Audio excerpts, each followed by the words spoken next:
भारत के प्रधानमंत्री और अपने दोस्त नरेंद्र मोदी से मिलने के बाद भी डोनाल्ड ट्रंप नहीं माने। इस मुलाकात से ठीक पहले जिस एग्जीक्यूटिव ऑर्डर पर साइन करके ट्रंप ने रेसिप्रोकल टैरिफ लगाने का फैसला किया, वो फैसला उन्होंने पीएम मोदी से मिलने के बाद भी नहीं बदला।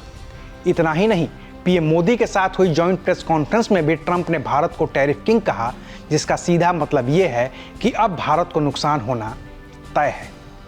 तो आखिर क्या है ये रेसिप्रोकल टैक्स और क्यों इतनी अच्छी दोस्ती के बाद भी ट्रंप ने इस टैरिफ को भारत पर भी थोप ही दिया, आज बात करेंगे विस्तार से। नमस्कार, मैं हूं अविनाश और आप देख रहे हैं अनकट।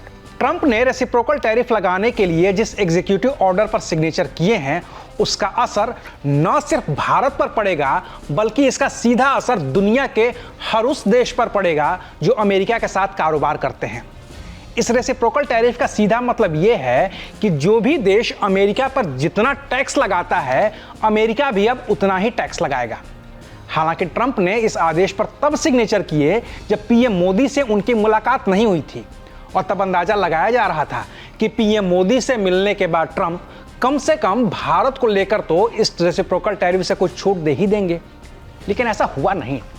ट्रंप से पीएम मोदी की मुलाकात हुई, कई मुद्दों पर बात हुई और अच्छी बात हुई, जिनमें आतंकी तहव्वुर राणा को भारत को सौंपने से लेकर F-35 फाइटर जेट तक की डील हुई है। My administration has approved the extradition of one of the plotters and one of the very evil people of the world, and having to do with the horrific 2008 Mumbai terrorist attack, to face justice in India. So he's going to be going back to India.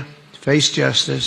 लेकिन इस tariff को लेकर PM Modi Trump को राजी नहीं कर पाए और जॉइंट प्रेस कॉन्फ्रेंस में भी ट्रंप ने भारत के टैरिफ को लेकर सवाल उठा दिए। It's very hard to sell into India because they have trade barriers, very strong tariffs.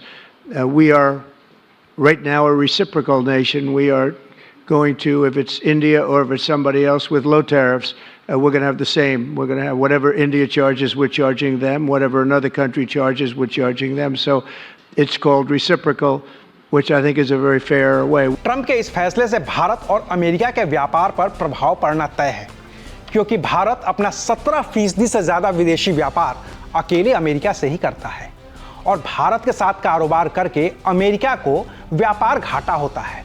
मतलब यह है कि अमेरिका भारत को जितना सामान बेचता है, उससे कई गुना ज्यादा सामान अमेरिका भारत से खरीदता है।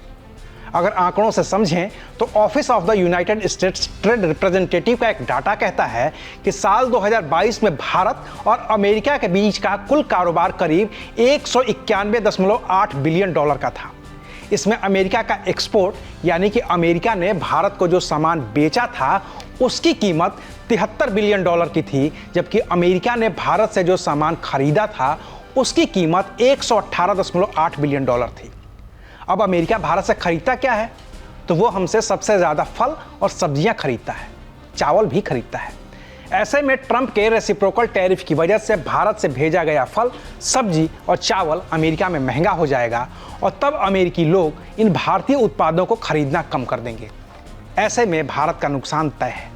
बाकी उम्मीद तो ये भी थी कि अमेरिका में रह रहे अवैध अप्रवासी भारतीयों को लेकर भी पीएम मोदी और डोनाल्ड ट्रंप के बीच कुछ बात बन सकती है और बीच का रास्ता निकल सकता है। लेकिन इस मुद्दे पर भी कोई बात नहीं हुई है और अब अमेरिका अपने यहाँ से अवैध अप्रवासी भारतीयों की एक और खेप भारत भेजने को तैयार है।